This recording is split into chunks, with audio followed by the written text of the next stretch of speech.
नमस्कार साथियों, कैसे हैं? आशा करता हूँ अच्छे होंगे और ये भी आशा करता हूँ कि आप लोग रेगुलर क्लासेस ले रहे होंगे जो आपके कॉलेज व्हाट्सएप ग्रुप पे प्रोवाइड हो रही हैं यूट्यूब के थ्रू।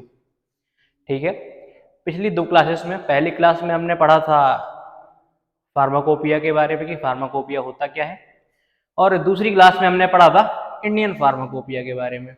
जैसा मैंने कल बताया था कि हम लोग अपनी अगली क्लास में बाकी के बचे हुए फार्माकोपिया एक साथ कवर करने का ट्राई करेंगे। तो लेक्चर नंबर 3 में वही सारे बचे हुए फार्माकोपिया लेकर मैं आ गया हूँ।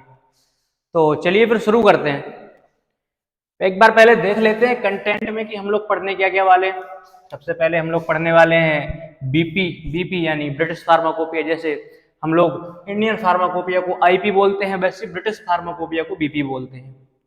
फिर है ईपी, ऐसा कोई है नहीं बट मैंने यहाँ शॉर्ट में लिख दिया यूरोपियन फार्माकोपिया। फिर है यूएसपी यानी यूनाइटेड स्टेट्स फार्माकोपिया। फिर है ब्रिटिश फार्मास्यूटिकल कोडेक्स। नेक्स्ट है फार्माकोपिया और मार्टिनडेल फार्माकोपिया। और नेक्स्ट है इंटरनेशनल फार्माकोपिया। इन सब के बारे में मैं आपको हल्का हल्का बता चुका हूँ।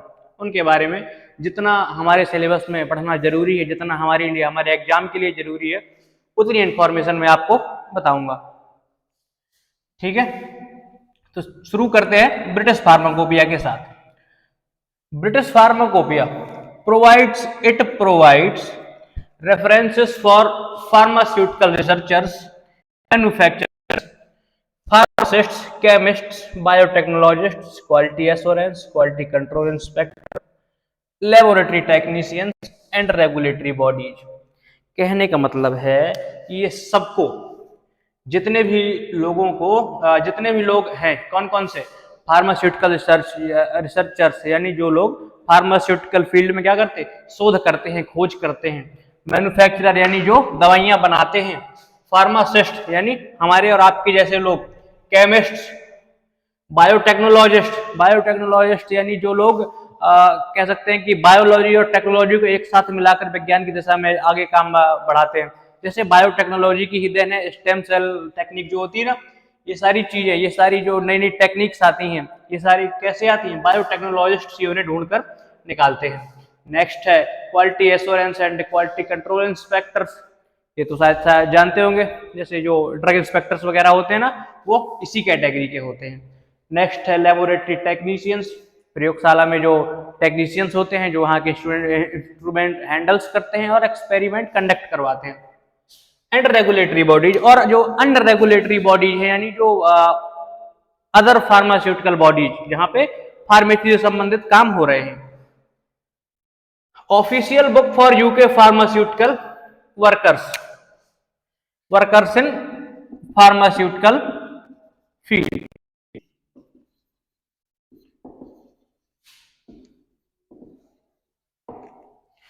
Official book for UK pharmaceutical workers, तो ये आधिकारिक पुस्तक है। जैसे इंडियन फार्माकोपिया के लिए आईपी है, उसी तरीके से यूके के लिए कौन सी बुक है, यूके फार्माकोपिया। जितने भी लोग कहां पर यूके के मतलब यूके यानी ब्रिटेन में फार्मास्यूटिकल फील्ड में काम कर रहे हैं, उनके लिए।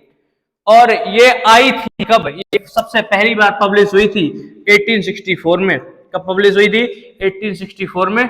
और तभी से फार्मास्यूटिकल सब्सटेंसेस के लिए, है ना, जितने भी फार्मास्यूटिकल प्रिपरेशंस हैं, उनके लिए क्या, उनके लिए ऑथोराइज्ड स्टैंडर्ड्स प्रोवाइड कर रही है, यानी मापदंड प्रोवाइड कर रही है। कब आई थी, डेट का, ईयर्स का स्पेशल ध्यान रखेंगे।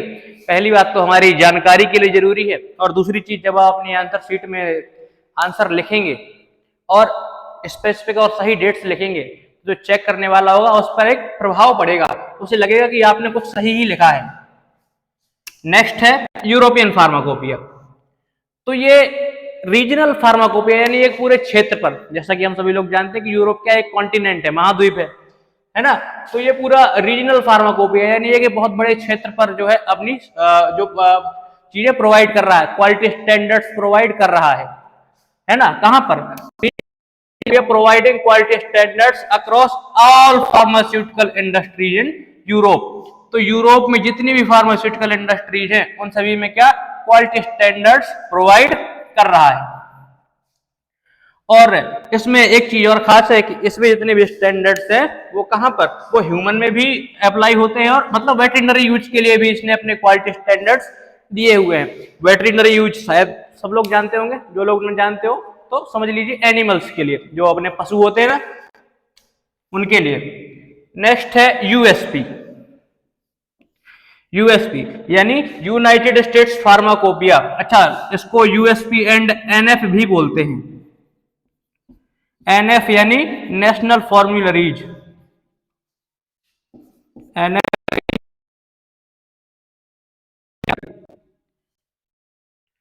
तो फार्माकोपिया फॉर यूएसए, जैसे इंडिया के लिए आईपी है, ब्रिटेन के लिए ब्रिटिश फार्माकोपिया है, ऐसी अमेरिका के लिए यूएसपी है ना। और it is published annually by USP convention. तो देखिए ये हर साल प्रकाशित होता है, किसके द्वारा, यूएसपी कन्वेंशन के द्वारा। ये एक संस्था है, नॉन प्रॉफिटेबल संस्था है, ठीक है, जो हर साल क्या करती है, हर साल अमेरिका में यानी यूनाइटेड स्टेट्स में क्या करती है, संयुक्त राज्य में फार्माकोपिया प्रकाशित करवाती है। The USP and NF merge on 5 जुलाई 1974। तो पहले ये दो अलग अलग संस्थाएं होती थी, कौन कौन सी, यूनाइटेड स्टेट्स फार्माकोपिया अलग पब्लिश हुआ करता था और नेशनल फॉर्मूलरीज अलग से पब्लिश हुआ करती थी। ये दोनों अलग अलग पब्लिश होती थी,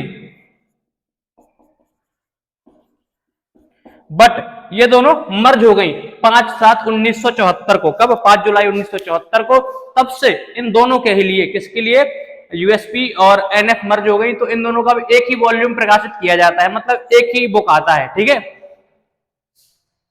also sets standard for dietary supplements, और इसके अलावा, दवाइयों के अलावा, ये डाइटरी सप्लीमेंट्स के लिए भी मापदंड देता है।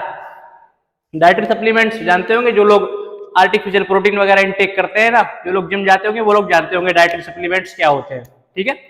अलग से एड्रेनलिन वगैरह है ना लेना।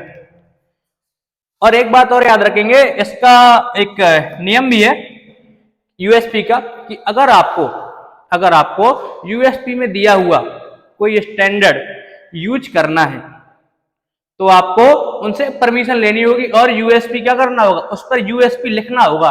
जैसे आपने कोई ड्रग बनाई, आप अपनी ड्रग मार्केट में प्रेजेंट कर रहे हैं, तो उसकी जो लेबलिंग होगी ना, उस पर आपको यूएसपी एज ए रेफरेंस लिखना होगा। और जो अमेरिका में जो है, ये मतलब यूनाइटेड स्टेट्स में, संयुक्त राज्य में क्या करते हैं ये लोग, कि ये एनफोर्स नहीं करता। मतलब ये जो यूएसपी कन्वेंशन है ना, इसके पास क्या, इसके पास पावर नहीं है कि ये जबरदस्ती ये इसके जो मापदंड है वो एनफोर्स कर पाए। वो पावर किसी अन्य संस्था के पास है, शायद फूड क्वालिटी डिपार्टमेंट जो है वो एनफोर्स कराता है इसके द्वारा दिए गए जो भी क्या बोलते हैं स्टैंडर्ड्स है, क्वालिटी स्टैंडर्ड्स है। नेक्स्ट है अपना ब्रिटिश फार्मास्यूटिकल कोडेक्स। अच्छा, इसे बीपीसी भी बोलते हैं, क्या बोलते हैं, बीपीसी, शॉर्ट में बोलते हैं क्या, बीपीसी। और इसकी भी डेट याद कर लेंगे 1907, ये सब आप अंडरलाइन करते जाइए, है ना। ये 5/7/1974, 1907 to supplement the British pharmacopoeia. तो ब्रिटिश फार्माकोपिया मैंने बताया था कब आया था, 1864। कब आया था, 1864। देखिए 1864 में ब्रिटिश फार्माकोपिया आया था। तो इसको सप्लीमेंट करने के लिए क्या आया था फिर, British pharmacopoeia, sorry British pharmaceutical codex, ठीक है, 1907 में सप्लीमेंट करने के लिए, यानी उसमें कुछ चीजें ऐड होनी थी, ठीक है। तो लगभग फिर 1400 पेजेस का ये आया था। वो अपने काम की चीज नहीं है, सिर्फ आपको बता रहा हूं, लगभग 1400 पेजेस का आया था ब्रिटिश फार्मास्यूटिकल कोडेक्स 1907 में।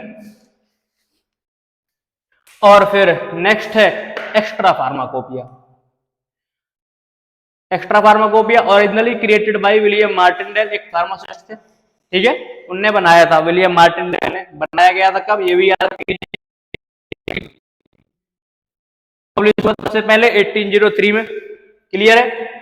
और ये इन्हीं के नाम पर, विलियम मार्टिनडेल के नाम पर ही, अब इसे किस नाम से जाना जाता है, अब इसे किस नाम से जाना नहीं जाता, इस नाम से भी जाना जाता है, किस नाम से, मार्टिनडेल्स फार्माकोपिया। किस नाम से जाना जाता है? मार्टिनडेल्स फार्माकोपिया। और अब इसे कौन पब्लिश कर रहा है? Pharmaceutical society of great Britain. सबसे पहले पब्लिश करा था उन्होंने खुद ही, किसने? विलियम मार्टिनडेल ने। बट अब वो रहे नहीं, तो अब ये किसके द्वारा पब्लिश करा जा रहा है लगातार? अब ये पब्लिश करा जा रहा है, प्रकाशित करा जा रहा है pharmaceutical society of great Britain. और इसमें कुछ खास नहीं है, बस ड्रग्स यूज कर रही है ग्रेट ब्रिटेन में। लास्ट में आते हैं सबके बड़े भैया, इंटरनेशनल फार्माकोपिया। ठीक है, इंटरनेशनल फार्माकोपिया, ये मैं शायद एक दिन, शायद पहले लेक्चर में ही बताया था कि रिकमेंडेशन मतलब सिफारिश करता है कि सब लोग इसको यूज कीजिए। क्यों? ताकि क्या हो सके? ताकि ग्लोबल यूनिफॉर्मिटी आ सके, है ना, वैश्विक समानता आ सके, और quality specification for selected pharmaceutical products. तो ऐसी बहुत सारी ड्रग्स होती हैं जो मार्केट में, ऐसी बहुत सारी ड्रग्स हैं जो ऑलमोस्ट एवरी कंट्री में यूज होती हैं, है ना। तो WHO चाहता है कि उन सब के लिए एक ही क्वालिटी स्टैंडर्ड्स हो, है ना। और ऐसी बहुत सारी ड्रग्स है जो हर जगह यूज नहीं होती, जैसे बहुत सारे ठंडे देश हैं या फिर बहुत सारे जहाँ का टेम्परेचर बहुत ज्यादा रहता है, ऐसी बहुत सारी कंट्रीज हैं, वहां पर कुछ ऐसी ड्रग्स हैं जो ठंडे देशों में यूज नहीं होती, है ना। बट कुछ ऐसी ड्रग्स हैं जो हर जगह यूज होती हैं, है ना। बुखार तो लोगों को हर जगह आता है, पैरासीटामोल हर जगह यूज होता है। तो वही इसका एम है, किसका? इंटरनेशनल फार्माकोपिया का। WHO वही चाहता है कि क्या हो जाए? ग्लोबल यूनिफॉर्मिटी आए। कुछ फार्मास्यूटिकल ग्लोबल यूनिफॉर्मिटी। और information published in international pharmacopoeia is provided through advisory process. कहने का मतलब हुआ कि इंटरनेशनल फार्माकोपिया में जो जानकारी प्रकाशित होती है, जो जानकारी पब्लिश होती है, वो प्रोवाइडेड थ्रू एडवाइजरी प्रोसेस, वो एक एडवाइजरी प्रोसेस के थ्रू प्रोवाइड करी जाती है। एडवाइजरी प्रोसेस आप समझ लीजिए कि कुछ एक कमेटी बनाई जाती है, कैसे लोगों की? एक्सपीरियंस्ड लोगों की, जो इसी फील्ड से बहुत पहले से जुड़े हुए हैं। वो पास्ट रिकॉर्ड्स के अकॉर्डिंग क्या करते हैं? एक रिपोर्ट तैयार करते हैं और उसी को क्या करते हैं? उसी इंफॉर्मेशन को फिर वो पब्लिश कर देते हैं। ठीक है, ये रहा आज का आपका लेक्चर, और कल हम लोग पढ़ेंगे एक नया टॉपिक। तब तक के लिए थैंक यू। मैं थोड़ा 2 मिनट साइड होऊंगा, आप स्क्रीनशॉट ले लीजिएगा, उसके बाद वीडियो एंड हो जाएगा।